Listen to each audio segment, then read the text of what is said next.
titles and item specifics best practices tutorial with Joy Williams, Jeans with Joy.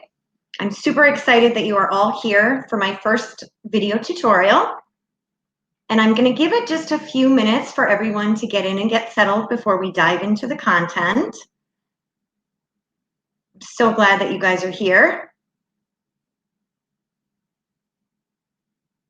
And this is my first YouTube yard stream, so hopefully all goes well with the technology.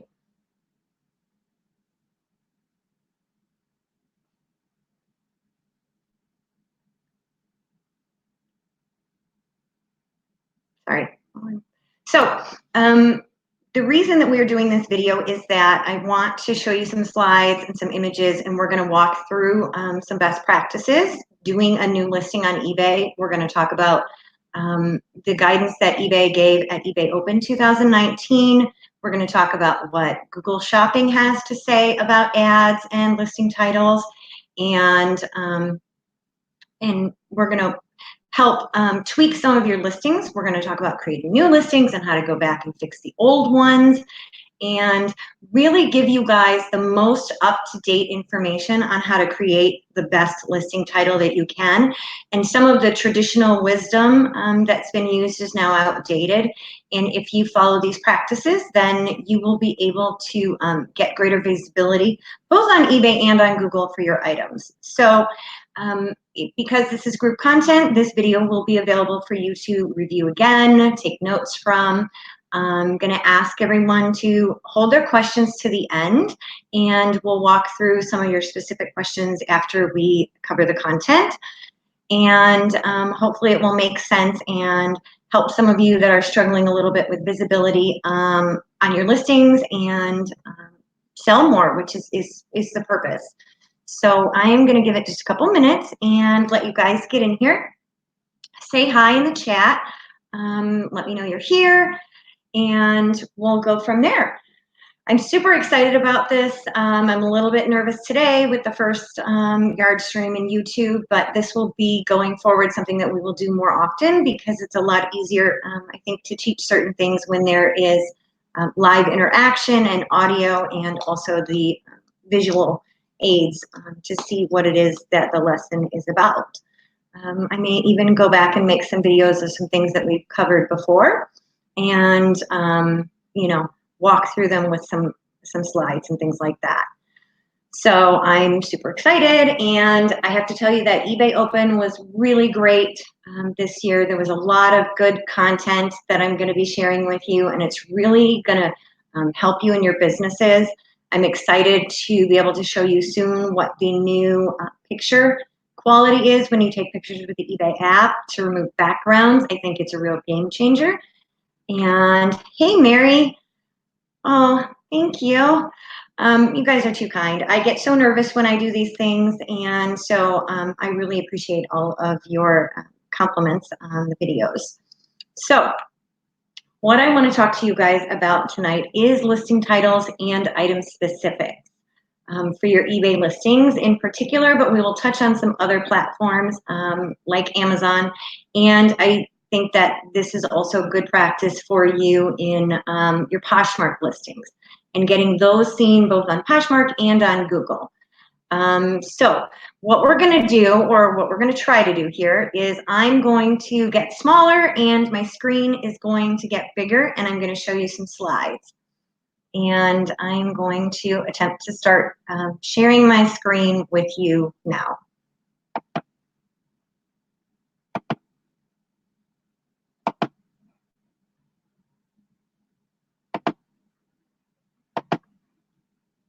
Okay, so we're going to click over here, and I'm going to go to slideshow, and hopefully you will be able to both see me and hear me. So I'm going to give that a minute for YouTube to catch up, and then you should be able to see me, and you should be able to see the slides on your screen. There is a little lag when you do things like this, so I don't want to jump into the content until you can see the screen, full screen. So hopefully YouTube, I'm watching it on another screen, and hopefully it will start to go.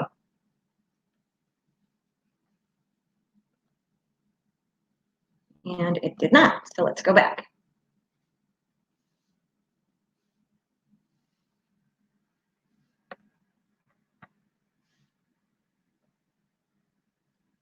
I'll give it just a minute to catch up. I'm getting technical advice on my phone while we're doing this.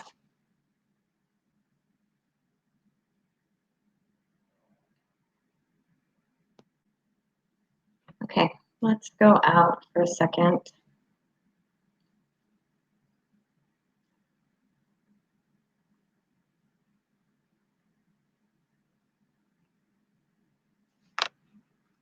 Okay, give me 1 second. I'm going to stop sharing for a second. Go out of that. And let's try again.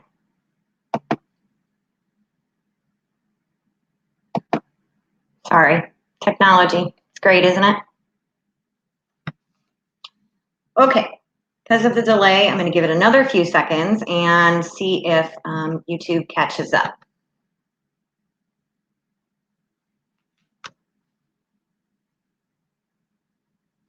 Okay, I don't know. All right, we'll get it figured out. It's just one of those things. Let me go back here and try and share again. Share the screen.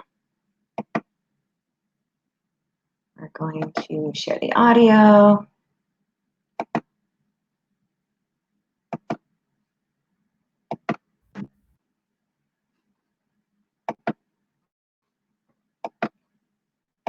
And we're going to go to the slides again, and then we will see if it catches up. I see something happening. Oh, you can see my whole screen. Hey, what do you know? I figured it out. Okay, so let's try this again. Listing titles and item specifics, best practices tutorial. So what we learned at eBay Open is something that we already knew, which is that buyers use the eBay search bar to search for their items, okay? And they gave us a slide that shows the women's dress example. 38% of buyers search by size and then by brand and dress length and color and so on and so forth. That is pretty much a given. We know that's how buyers search. But if you look at the slide very carefully, there is something much more important, which is what you see in the lower left-hand corner. So I made that bigger. 80% of customers use filters to search. Now, the filters are driven by the item specifics. So if you're not using item specifics, you're only really reaching about 20% of the buyers because the other 80 are filtering down those results. So the basic title search is a given. It's, size, brand, length if it's a dress, color, pretty much for any garment, and the look or the style. If it's, an A-line skirt or wide leg jeans, that's the minimum you should be putting into your listings. However, most buyers are using the left-hand navigation to filter those results. They're filtering it by size, most importantly. So if you're not using the item specifics for your size, you're really not being seen by the buyers who are trying to drill down those results. Same with brand. In terms of dresses, length becomes a bigger concern for people, and then color. So you want to be using your item specifics. And I want to give you an example of what that looks like. And so because we're Jeans with Joy, we're going to shop for some jeans. And I'm going to walk you through what that looks like. As you know, one of my favorite kinds of jeans to resell are the 7 for All Mankind Dojo jeans. Dojo jeans aren't a secret, so there's a lot of listings. So if I'm a buyer and I go to eBay and I type in 7 for All Mankind Dojo, you can see that eBay is now prompting me to put a number on the end. And that number correlates to the size tags on dojos, which are 26, 27, so on and so forth.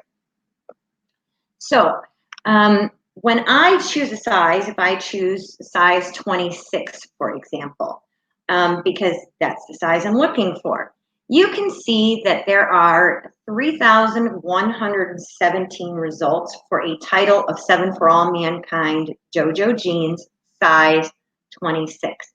For any buyer, that's an overwhelming number of results. So this is where that 80% starts to come into play. And those buyers start to use that navigation to drill down those results to what they're really shopping for, okay? So for me, I'm a little over 5'7", and I like to wear my jeans with high heel boots. So the thing I care most about is the inseam measurement. So that's always the first left-hand navigation filter that I'm going to use, okay? And you can see that it says for inseam, not specified, 1,078 listings didn't specify an inseam measurement. That means 1/3 of those 3,000 listings did not provide an item specific for the inseam measurement. So if I'm a buyer and I want a 32-inch inseam and I choose 32 inches, even if your listing is a 32-inch inseam, because you have not provided that in the item specifics, I'm not going to see your listing anymore. I'm only going to see results when I choose on the listings that have given me that inseam measurement. So 1/3 of those listings have thrown away the opportunity to be seen by the buyer. So now I know I definitely want a pair of jeans and not a pair of capris. We all know the capris don't sell as well, but I'm shopping for jeans.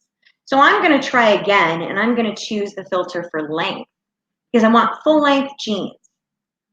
And now we can see that over 1,500 of those listings didn't tell us as buyers that they have full length jeans. They didn't say anything one way or the other. So now we're talking about half the listings that a buyer who's looking for full length jeans is going to throw away. They're not going to be seen anymore because the seller did not put in a specification for length. When you don't put these specifications in, 80% of the buyers are using those filters to look for what they're really looking for. This is how it feels as a buyer when you're using that left-hand navigation and you're getting so few results because buyers just didn't bother to do their job really, which is to provide that information to me as a shopper. This creates buyer frustration. No buyer wants to sort through all 3,000 listings to find the pair that they really want. They want to see the ones that apply to them. They want a 26-inch waist and a 32-inch inseam. So a proper listing title and completed item specifics will help your listings stand out in a crowd.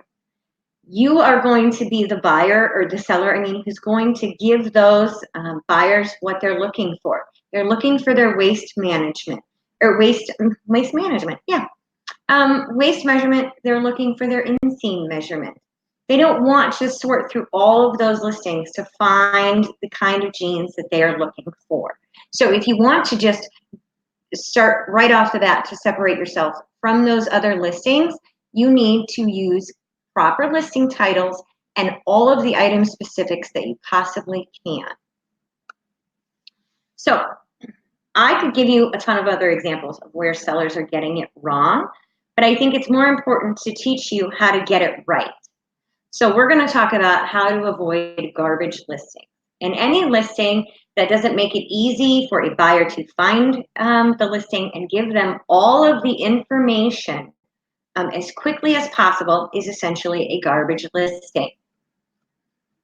So the number one thing that we start with are listing titles. And listing titles are the first line of defense against garbage listings. Now, there's a lot of talk about title length, and there are a lot of schools of thought between what eBay tells us to do and what Google tells us to do. And so in order for us to use the best possible titles, we're going to talk about what eBay says and what Google says about our listing titles, particularly in terms of length, because this is how a listing starts. eBay gives us 80 characters, and the traditional wisdom has been that you should use all of them to describe your item. You should use all 80 characters and provide as much information as you can about your listing. The question is eBay right? Are 80 character listing titles the right choice to maximize your listing's visibility? So for Amazon sellers who may be creating their own listings, the question then becomes, what does Amazon say about title length? And I'm just going to touch on this briefly because most of you are not creating your own listings. Amazon gives you 200 characters, but they also suggest that you aim for a maximum of the same 80 characters that eBay recommends. So now we have these two giant platforms, eBay and Amazon, and they both suggest that you use 80 characters. So the question then becomes, what does Google say about title length? Okay, because the idea is that Amazon and eBay send your items over to Google Shopping when a person doesn't come directly to the platform. When they go to Google to start searching for their item, what does Google tell you to do? So I went straight to the source because you can submit items if you have your own shopping platform, etc., directly to Google. So they provide a lot of public guidance about titles and things like that. And what I learned is that Google says that they only display up to 70 characters on the shopping ads. So they strongly encourage you to submit titles with 70 or less characters whenever possible. They go on to say that technical specifications are important for electronics, whereas brand, color, and fabric are more important for clothing items. And it is important for buyers to be able to understand what your product is, even if Google has truncated the listing title. And what that means is they're going to shorten it when it's more than 70 characters because they only use up to 70 characters. So now you have to start to look at your title in terms of what is it going to begin to look like if it is truncated by Google Shopping, okay? So I have an example that is a real example from the group. And the eBay listing title using all 80 characters was Miss Me Buckle Distressed Rhinestone Women's Thick Stitch Jeans 26, and then it goes on to give the actual item number or the design number for the jeans, which is JE5422ER. Now, here's what Google is going to do to that 80 character title. It's going to say Miss Me Buckle Distressed Rhinestone Bling Women's Thick Stitch Jeans, and then the number 2. That's it. You've reached the 70 characters before you get to the 6 and 26. So because the 2 now no longer has any meaning, in all likelihood, Google is just going to chop that 2 off as well. So now Google is showing buyers a title with no size in it whatsoever. And what Google has said is that you should have women's or men's in your title. Whereas the traditional wisdom on eBay was if it was properly categorized, you didn't need to put that in your title. Google says otherwise. They say it needs to be in your title. So now you have a title which essentially has no size whatsoever. So maybe it even gets picked up at all, but it might not. So if we take that same information and we try to compromise between what eBay tells us to do and what Google tells us to do to maximize our visibility on eBay and on Google, while providing our buyers with the most information that they need, that is critical information, we now have a title that says Women's Miss Me Buckle Jeans, size 26, gives that style number, thick stitch rhinestones at the end, because that information is less critical to a buyer. We could have also switched it out, and instead of rhinestones, we could have chosen distressed. Those are decisions you're going to have to make on a case-by-case basis, what you want to put in the end. But the critical information, that they are women's jeans, that they are the Miss Me brand, these were the Buckle Store exclusive, and they're the size 26. And the style number, because it happened to be known, is in the front of the listing. That's the critical point. Those are the points that get your items to show on Google Shopping. So let's imagine for a moment that you don't care about Google Shopping. You only care about buyers who are coming to eBay directly and what your items look like to them. So with eBay, it now becomes a mobile matter. In 2018, eBay told their investors that $13.4 billion in revenue was achieved by buyers shopping on their mobile devices. So now what your listing looks like on mobile matters. And there has been a lot of effort to make sure that your listings looked mobile friendly. And there was no additional HTML and that kind of thing. However, eBay didn't take it a step far enough, which is to educate sellers about what their listing titles look like on mobile. eBay also truncates listing titles in mobile search results. And this number of characters varies depending on the device, okay? But you can see when I searched for women's Miss Me jeans size 26, this is what shows up on my mobile device. And it just says Miss Me buckle women's jeans thick stitch button. In very small, much lighter font, you can see it says 26-inch down there because the seller has used their item specific. However, it doesn't jump out at me in my title when I'm searching. So if I click on that listing, I can see what the title really says, what the seller intended to convey to buyers, which is that these are Miss Me buckle women's jeans thick stitch, button flap, pockets, boot cut, and size 26 is tacked on at the end, almost like it's an afterthought, when really the size is one of the most critical pieces of information that you can give to a buyer about clothing, but specifically about their jeans. But in order for me to know that piece of information, I had to choose that listing out of all of the results where I could already see what size they were, and that was extra work for me as a buyer. We do not need to give buyers any extra work to do in order to find our listing and let them know instantaneously that this is a match for what they're shopping for. People are busy, people are impulsive, people want the easy way.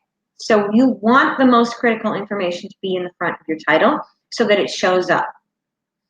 So then it becomes, what's the proper word order for jeans specifically? And that order should be whether they're men's or women's, what is the brand, what is the style name for those brands that use style names, or number for the ones that use a style number.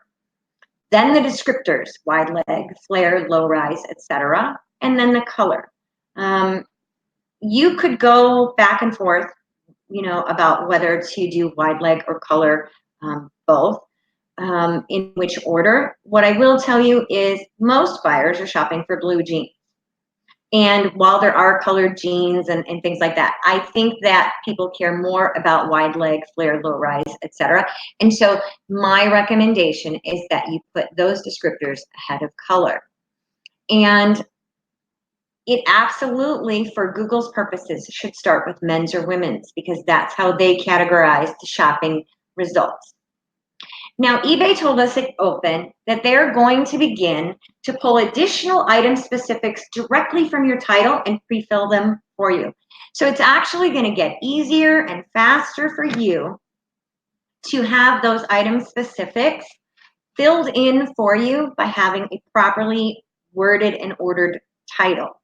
Right now, you can see that all they pulled from my title is that they are wide leg, flared, and dark wash. There's an option where you can accept all of their suggestions, or you can update the ones that may not be correct. You can see below that, at this point, you have to do a little bit more work manually, which really only takes seconds. You're choosing the brand, you're putting in the model, which when it comes to jeans is your style name, whether that's 501, Dojo, whatever it is. The color, the rise, which they choose, low, high, mid, and we do have a file for that in the group if you're not familiar with what kind and it's not evident on the jeans. The material the size type, whether it's regular or petite or plus size, and then the bottom size. And what they mean by bottom size is the waist size. And then you can see on the lower right, there's the all-important inseam. Underneath that is another option for accents. If they are embroidered or they have frayed hem or they're cuffed, choose those item specifics when they are known to you. It helps your buyers find your items. And there's a few more options below that. One is for length. If you're selling full length jeans, choose full length. If they're ankle jeans, choose ankle. If they're solid pattern, choose solid. And then in the lower right-hand side, you're going to see treatment. As I taught you in the lesson about washes, there's actually very few washes that you need to know about. Acid wash, dark wash, medium wash, light wash, frayed, coated, which we will learn about in another lesson, which is the same as wax jeans, and then black and gray. So, and stone wash. You don't need to get carried away in learning about all kinds of different washes. These are the basic washes that eBay gives to buyers for the item specifics.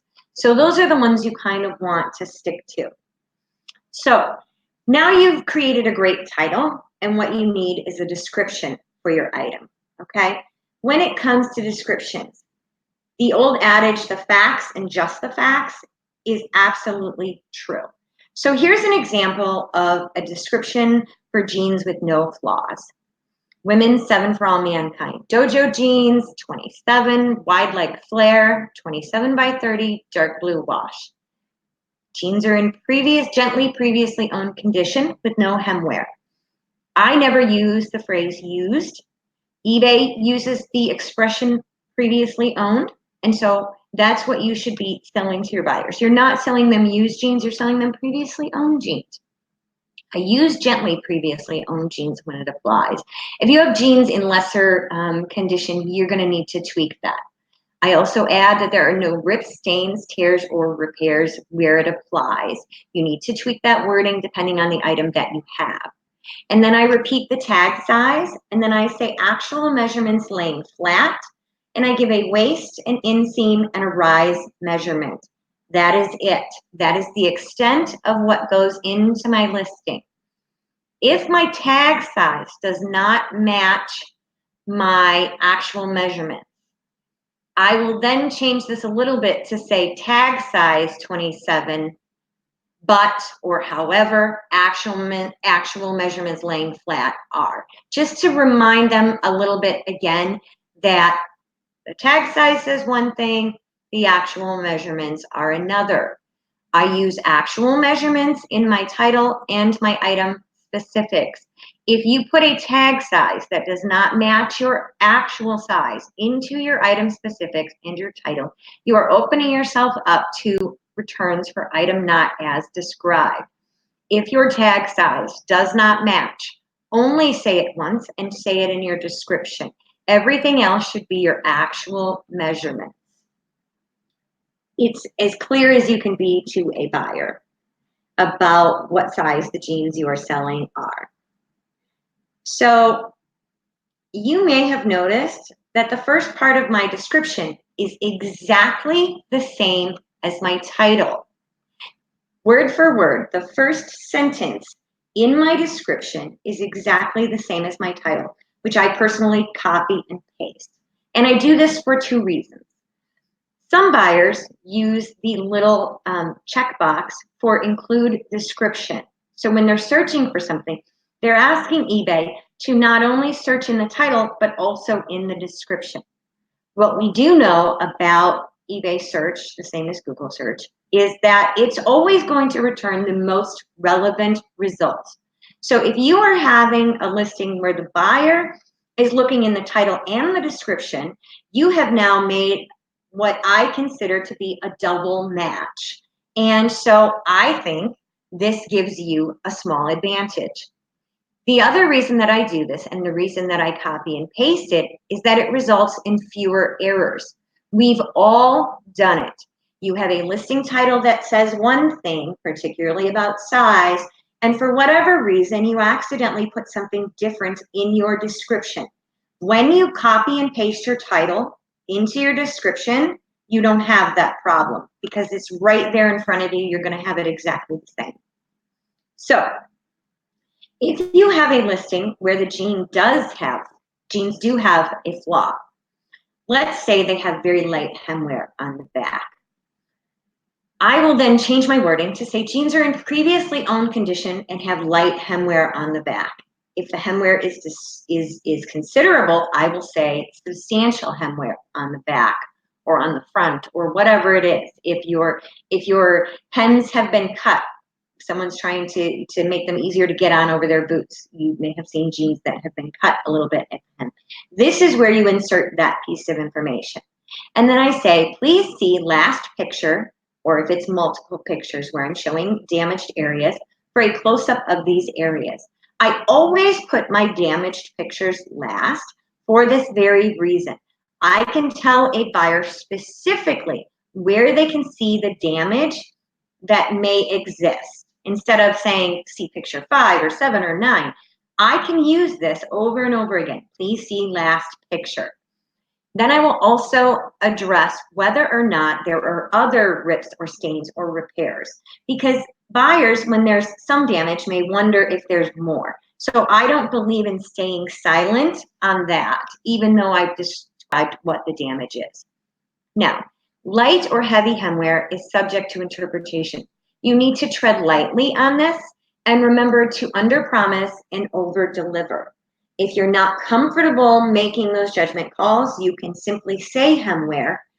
I believe that you can decide whether or not it's light or heavy. When you put your buyer hat on, think about if you were buying those jeans, what would you consider them to be, light or heavy?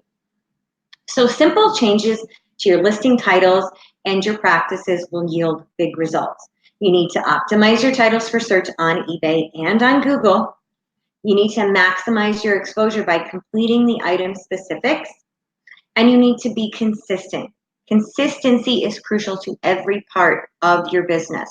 Follow the process every time with every listing. And you also need to clean up your old listings, but don't get overwhelmed by that prospect. I always tell you to eat the elephant one bite at a time. If you normally list 15 things a day and you have 300 listings that need fixing, for a while you need to list 10 new ones and fix 5 every day. Or recruit a helper, pay someone to go in and make those changes for you. Don't feel like you need to fix all 300 in one day. And then, as always, start with your highest dollar items first when you're correcting your old listings. Keep that money moving. So now I'm going to get rid of this screen with the slides, and we're going to do some Q&A. I'm going to try and look at your questions, and in the YouTube, I can see questions being asked, and I'm going to just try and scan through them really quickly here and see what people are asking. But first, I'm going to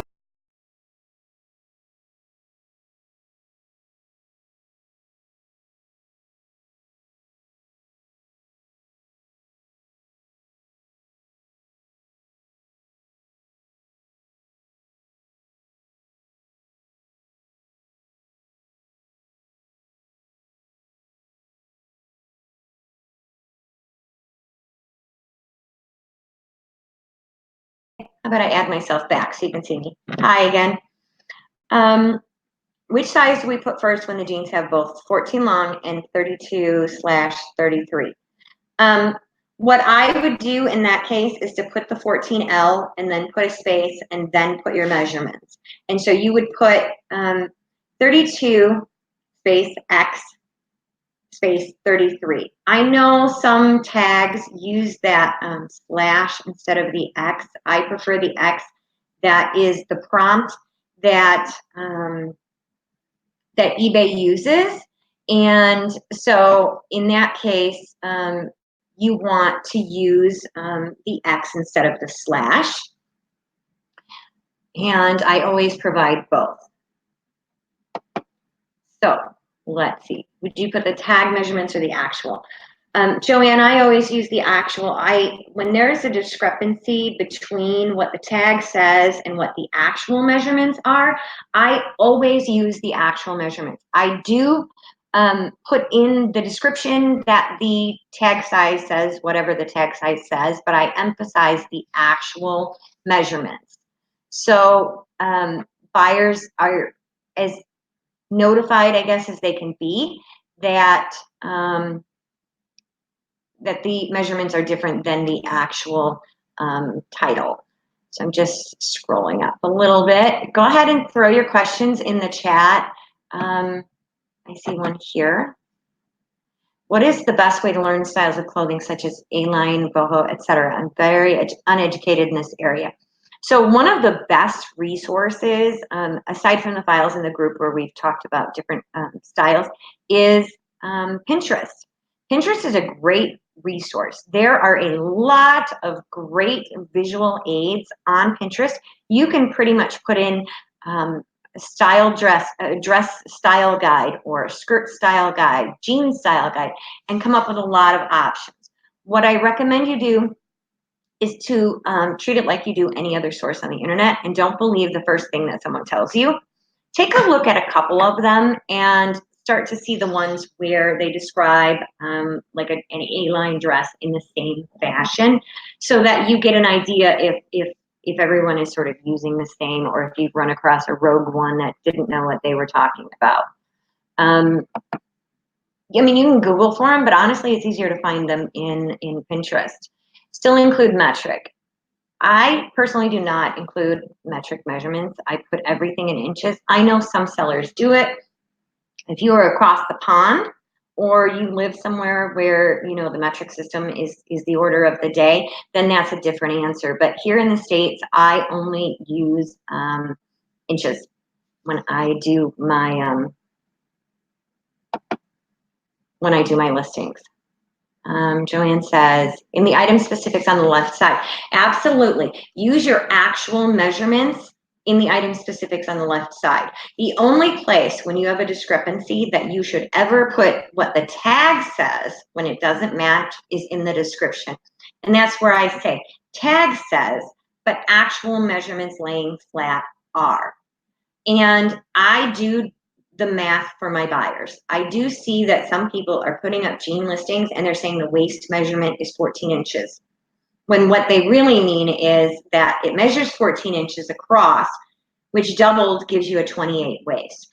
28 is the number that should be in your waist measurement on your listing. Buyers, A, shouldn't have to do the math for you. B, some buyers just don't know that's how you get a waist measurement, and so they think that that's what the actual waist measurement is 14 inches.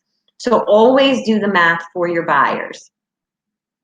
Andy, if the actual waist is different than the tag size, actual waist goes in the item specifics. Yes, it goes in the titles, and it goes in the description, and it goes in the item specifics.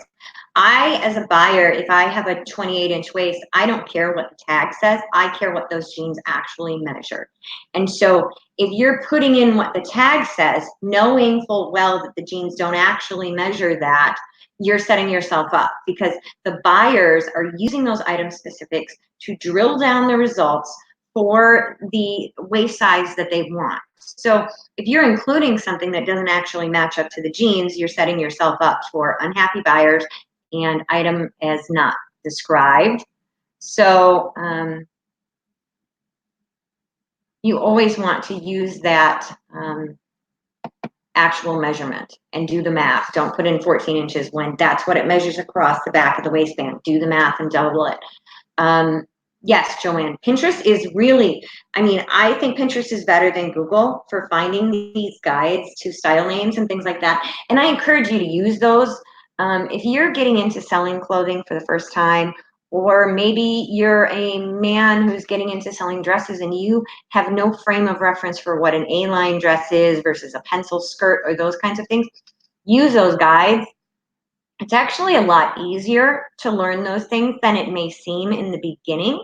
Once you've done it a little bit and you've referred back, you're like, oh, that's what it is. You know, most of them have visuals, and so you can get a feel for what they look like and choose the one that makes the most sense to you. That and then just bookmark them or save them to your Pinterest board.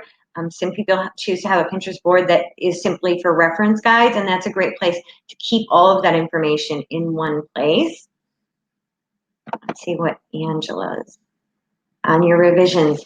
You know, here's the thing, I've got my own revisions to do. You know, what I learned at eBay Open and what I learned by looking what Google says directly, I have my own work to do in terms of revising things, but I also need to keep my listings fresh. I need to be listing every day.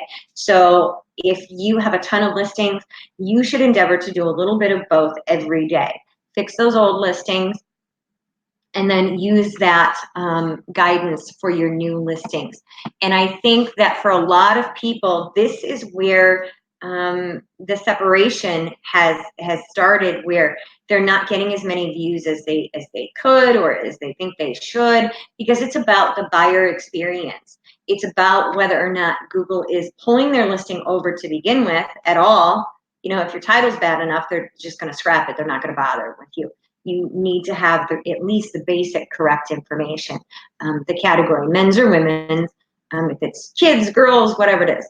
I would use girls and boys versus kids, but you want to make sure that that is the first part of your title, and then your brand, and then your style, and so on and so forth.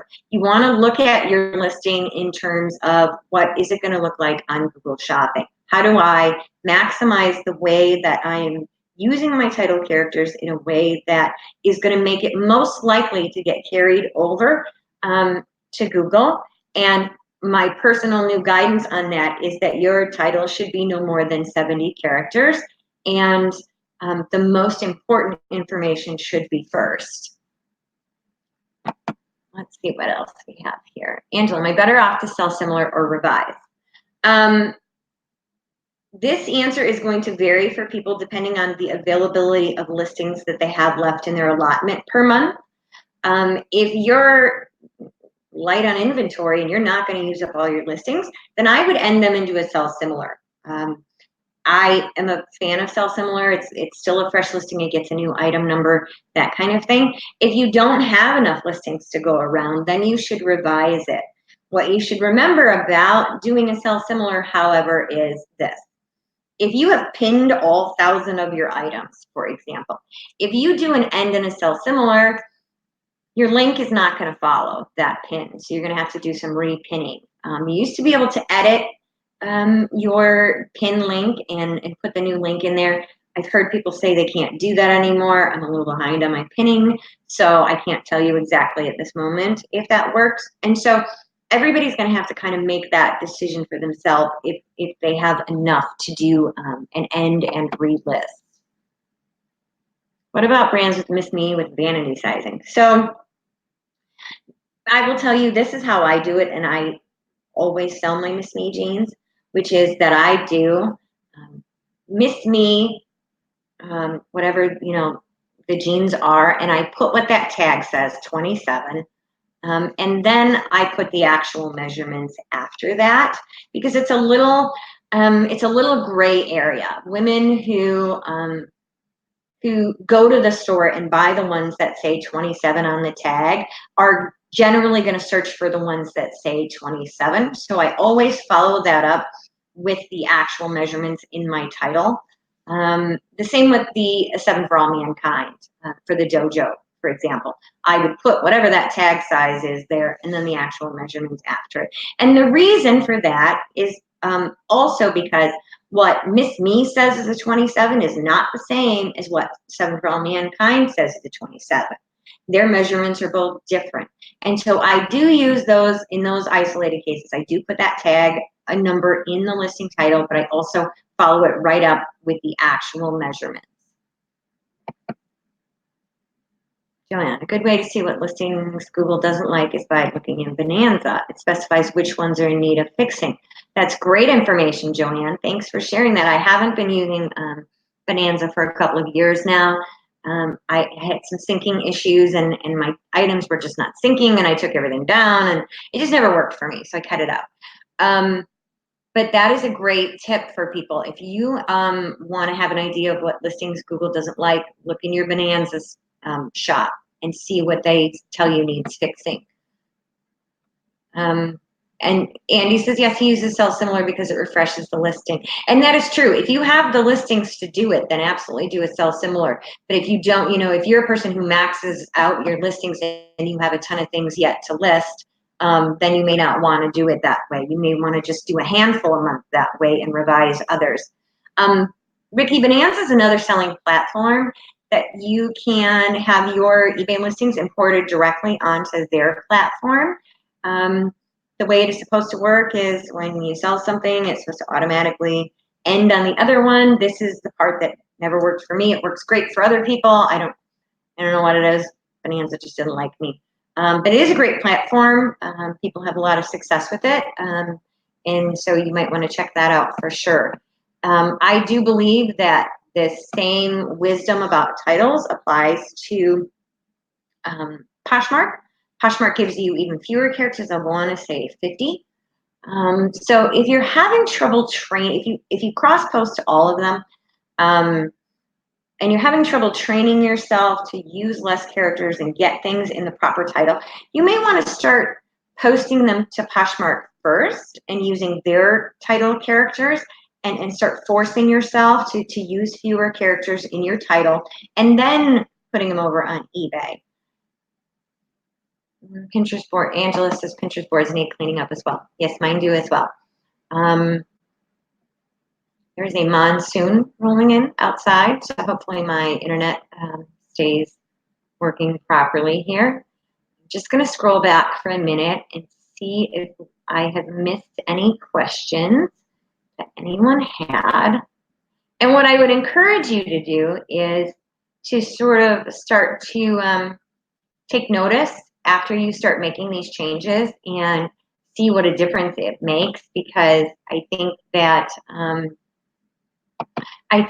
you're going to start to see a huge difference.